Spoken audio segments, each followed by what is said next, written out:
I was born and brought up in Mombasa. I lived in a little village estate known as Tudor. I don't know how many of you know Tudor. In our Mombasa speak, we used to call it Chuda. So Tudor is a more enlightened version of Tudor. And then went through primary school, went through secondary school, and eventually found my way into Nairobi through university and a lot of other things thereafter. I came from a very large family. My father had 2 wives.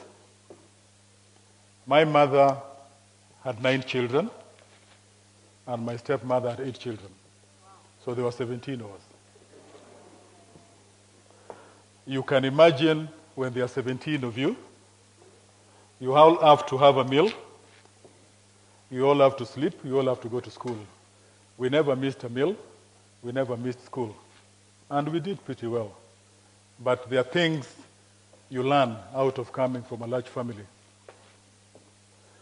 The first thing which then defined my life out of that was competition.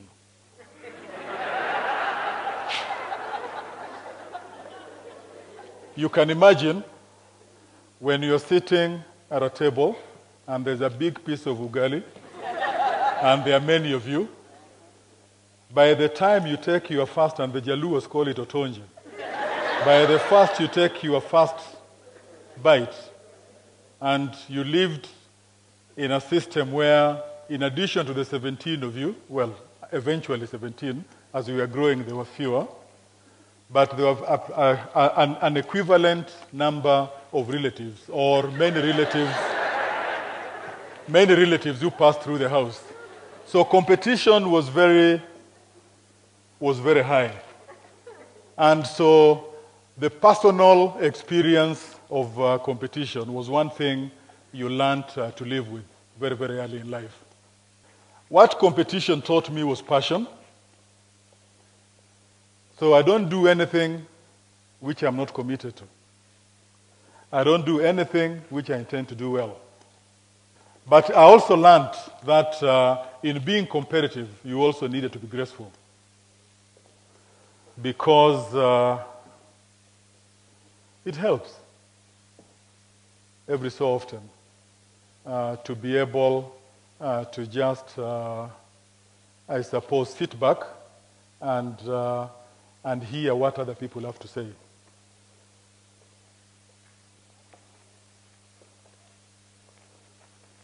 We had very many conversations with my mother around hard work, and I complained a lot. I always complained to my parents because you can imagine you brought up in Mombasa, you've lived what we used to then call a Bond Town life.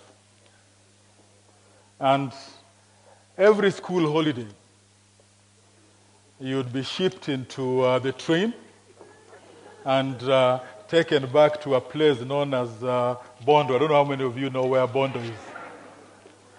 And I came to learn very, very quickly what child labor was.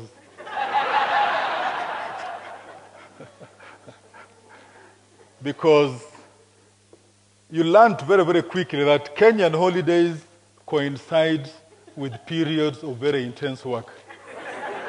As an example, in December, you would enjoy Christmas. And then in January, just before you went to school, the 2 weeks before you went to school, was the farm preparation time. And so with the little land my parents had, we obviously couldn't be sleeping when the farm is being prepared. And so my mother had the habit of waking all of us up at 5 in the morning. And it was very simple. No breakfast until you hit your...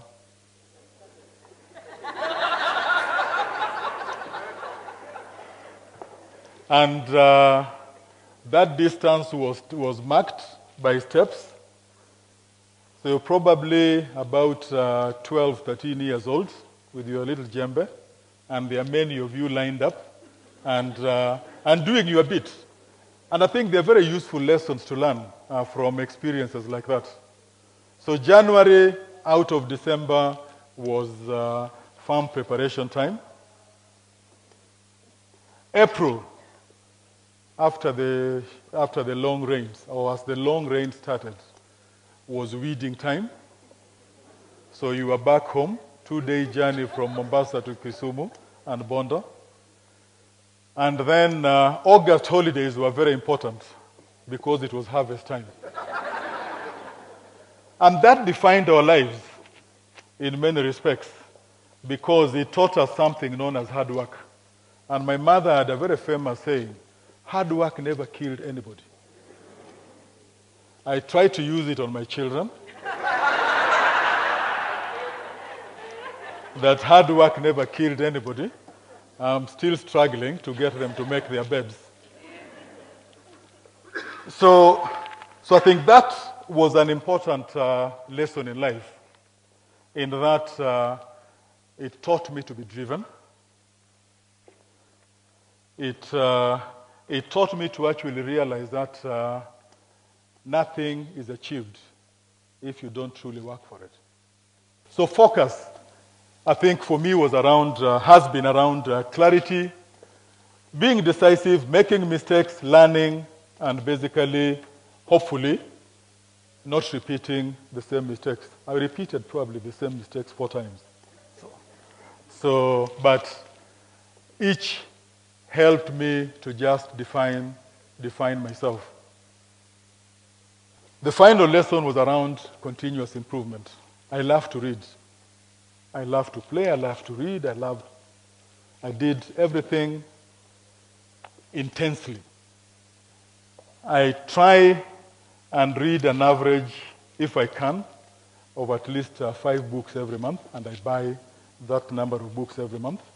I read every magazine I get. I read everything because I think that just building some knowledge, building understanding is very, very important. How does all this then relate, as personal as it is, to business?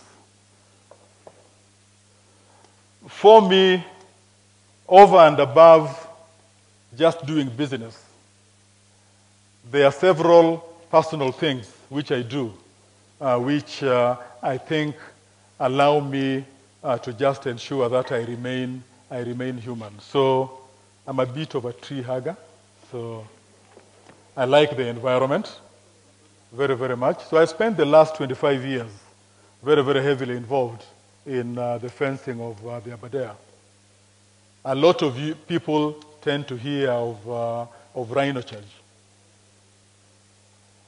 I'm involved as a trustee of Rhino Trust in ensuring that Rhino Charge works and we are able to raise enough money to preserve Kenya's main water tower. Without the Aberdares, Kenya actually wouldn't exist because you wouldn't have enough water to drink.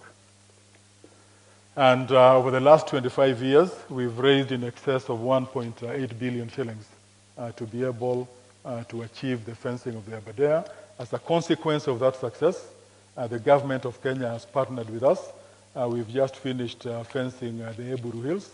We've just started discussions of the fencing of the Mau forest, and also started conversations on fencing of Mount Kenya, and we've done the first 80 kilometers of that fencing.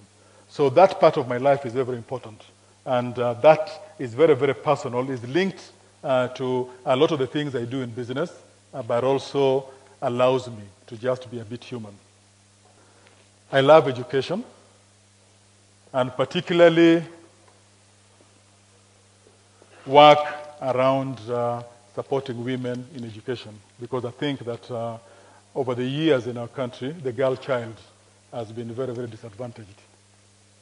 So with a very close friend of mine, Dr. Susan Boyer, when she set up the Zawadi Africa Foundation, she convinced me that this was going to take about 1 hour of my time every quarter. And that we can actually do something useful insofar as girls' education is concerned. We've so far been able to support about 150 girls who have gone through university. Just over the last 10 years, we've put 150 girls through university. We have 2 of the girls have finished their PhD. The third one is about to finish a PhD. 2 of them have finished their PhD, working with international companies. One is a research director at Intel, and one has just taken over as head of research in Africa for IBM. I've been collecting art now for, when I say 35 years, people won't believe, don't normally believe it, but I've been collecting art for 35 years now. And it's been an interesting experience.